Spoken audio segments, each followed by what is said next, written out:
Adams and Jefferson get to meet each other in the Second Continental Congress. They're partners there. Jefferson is the junior partner. They get to meet each other in France, where once again Jefferson is the junior to Adams is senior. And then they come together when Adams is vice president and Jefferson is nominated and appointed as first Secretary of State.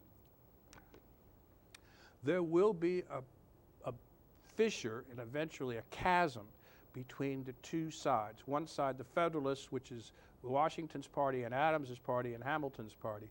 The other side is called Republicans. And a lot of textbooks call them Democratic Republicans. That's not what they were called. They were called Republicans, okay? It's not the same party as the modern Republican Party. And the leadership there was Madison and Jefferson. The big difference here was, to some extent, foreign policy. Madison and Jefferson were pro-French. They believed the French Revolution was the American Revolution in Europe. Turned out not to be true. And that our closest allies should be France rather than England. The Federalists believed that 90% of our trade was with England, and that should drive our decisions, not fanciful ideals. However, the domestic issue here, does the federal government have the right to make domestic policy?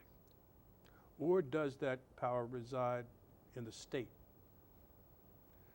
That's the Madison-Jefferson position. The Adams-Washington-Hamilton position is the federal government, created in 1787, ratified in 1788, did give the central government enumerated powers, among which was to control the economy and to play a role like creating a national bank that was justified in what is the clause in the Constitution, the necessary and proper clause.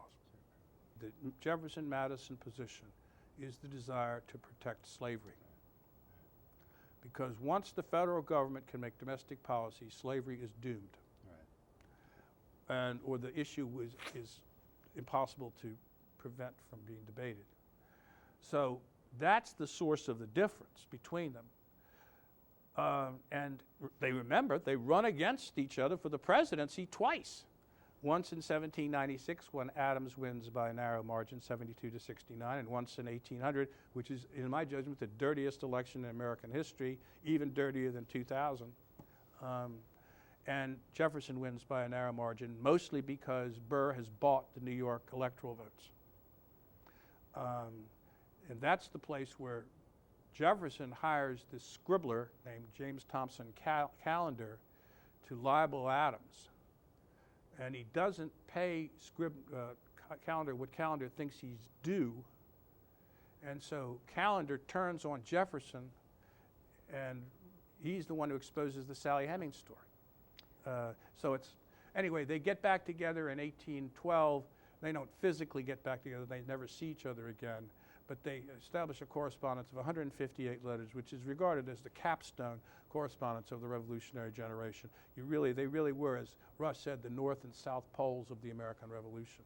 You get to see two different views of what they think they've done, two quite different views of what they thought the American Republic was designed to be.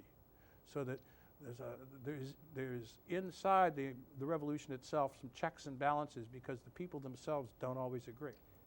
Would it be true to say, Joe, that just as underlying the Madisonian Jeffersonian view was fear that a strong central government could abolish slavery, so too, on the other hand, underlying the Adams Northern view was a desire for a strong central government so you could control trade and avoid war?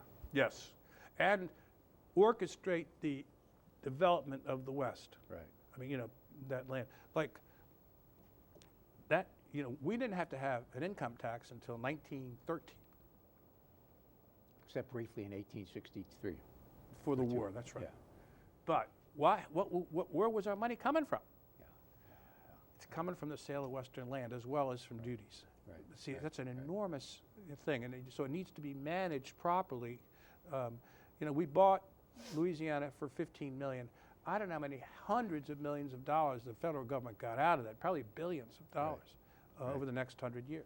Yeah. This excerpt is brought to you by the Massachusetts School of Law. the leader of reform in legal education and a leader in multimedia education for the public. To view the full interview and for a full listing of MSL's programs, log on to mslaw.edu.